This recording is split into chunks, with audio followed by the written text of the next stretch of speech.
Tere, väike sõber. Mina olen Palingu. Vana flamingo, kes rändas kunagi mööda maailma ja kogus lugusid. Täna räägin sulle loo ühest oravast, kes kogus kõike, aga ei osanud midagi lahti lasta.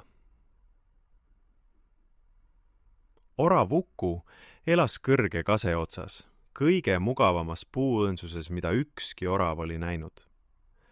Aga see polnud mugav sellepärast, et see oli suur. See oli mugav sellepärast, et Uku oli selle kõike täis toppinud. Kive, käbisid, sulgi, tõrusid, vanu lehti, kauneid samblatükke, puukoori, isegi ühe väikese teokoja, mille ta oli leidnud jõekaldalt. Teised oravad kogusid tõrusid talveks. See oli mõistlik, aga Uku kogus kõike. Kui ta nägi kaunist kivi, pidi selle kaasa võtma. Kui ta leidis põneva käbi, pidi selle alles hoidma. Kui tuul tõi maha värvilise sule, see oli kindlasti eriline sulg, mida ei tohtinud maha jätta. Uku, ütles talle tema sõber Leelo Leevike ühel hommikul, piiludes õõnsusse. Sa ei mahu ju enam siia sisse. See oli tõsi. Uku magas nüüd kägaras, üks käpp kivide vastu, teine käpp käbide vahel.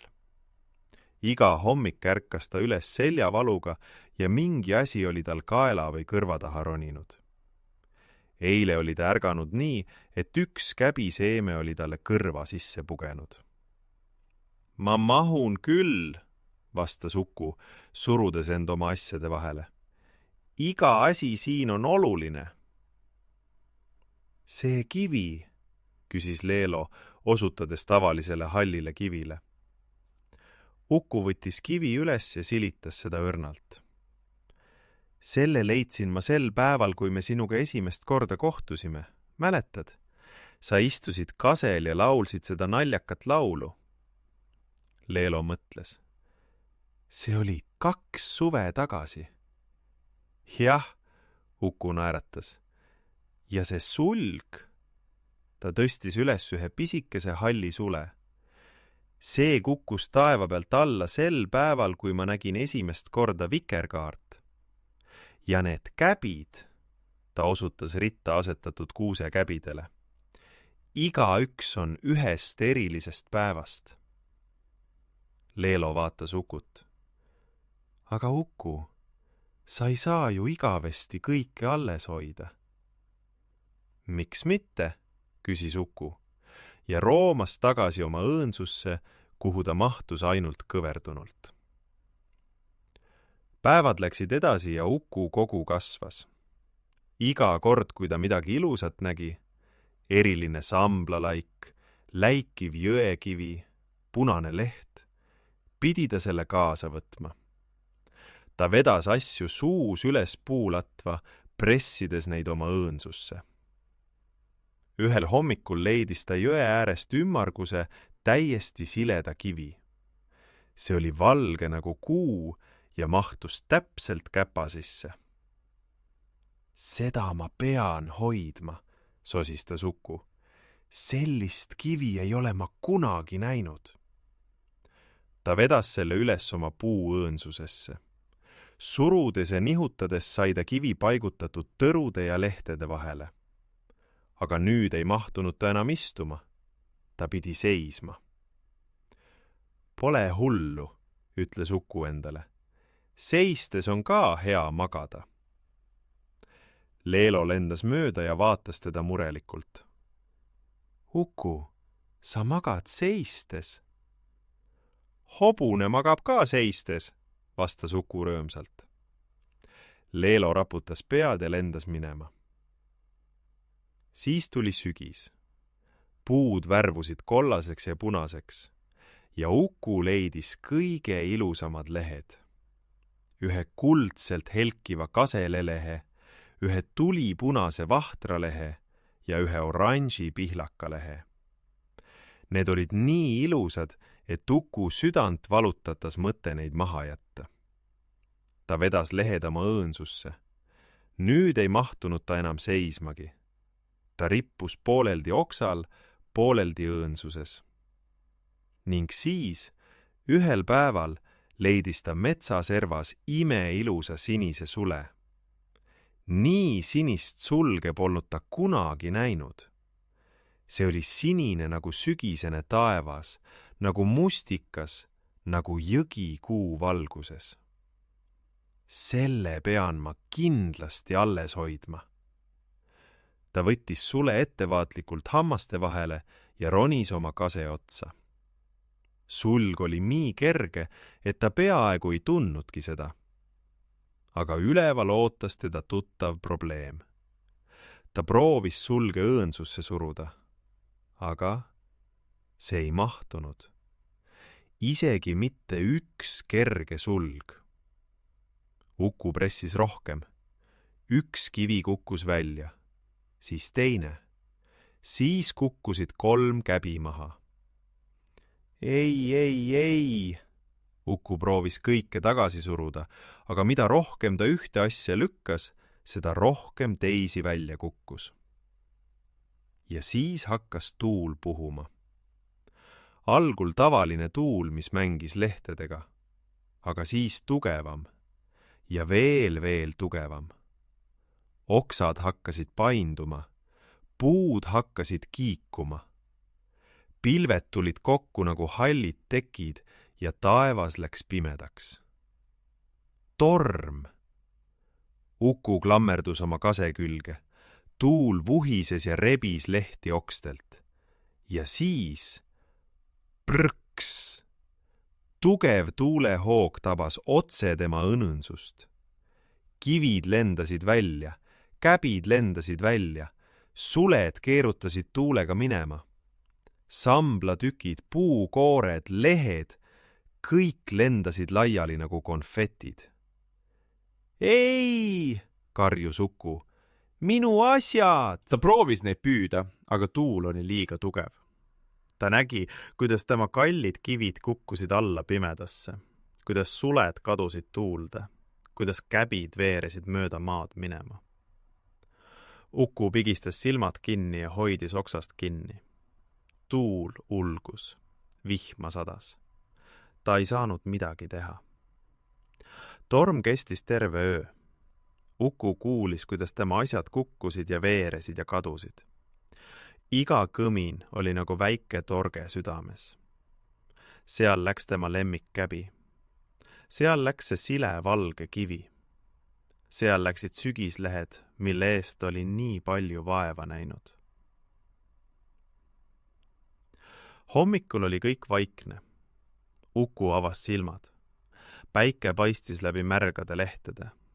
Linnud hakkasid laulma, nagu poleks midagi juhtunud. Aga Uku jaoks oli kõik juhtunud.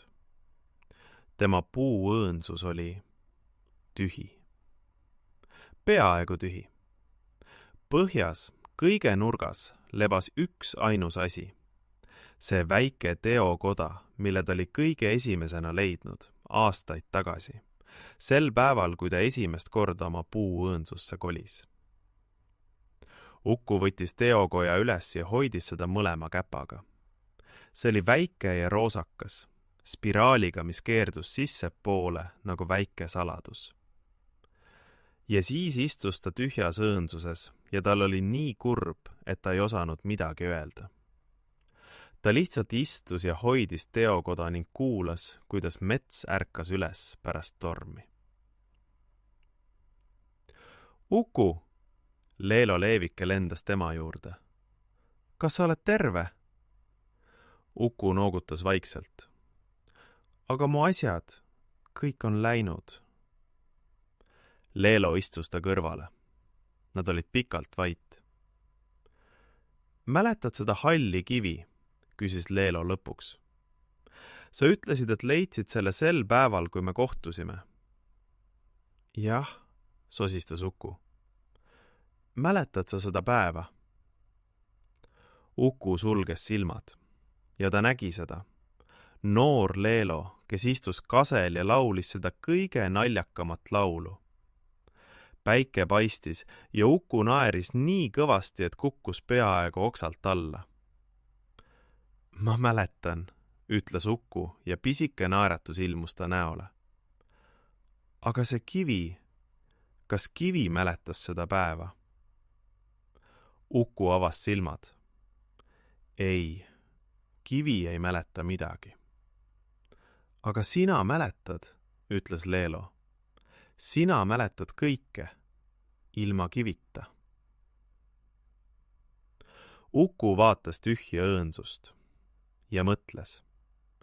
Ta mõtles sinise sule peale. Ta sulges silmad ja nägi seda sulge, sinist nagu sügisene taevas.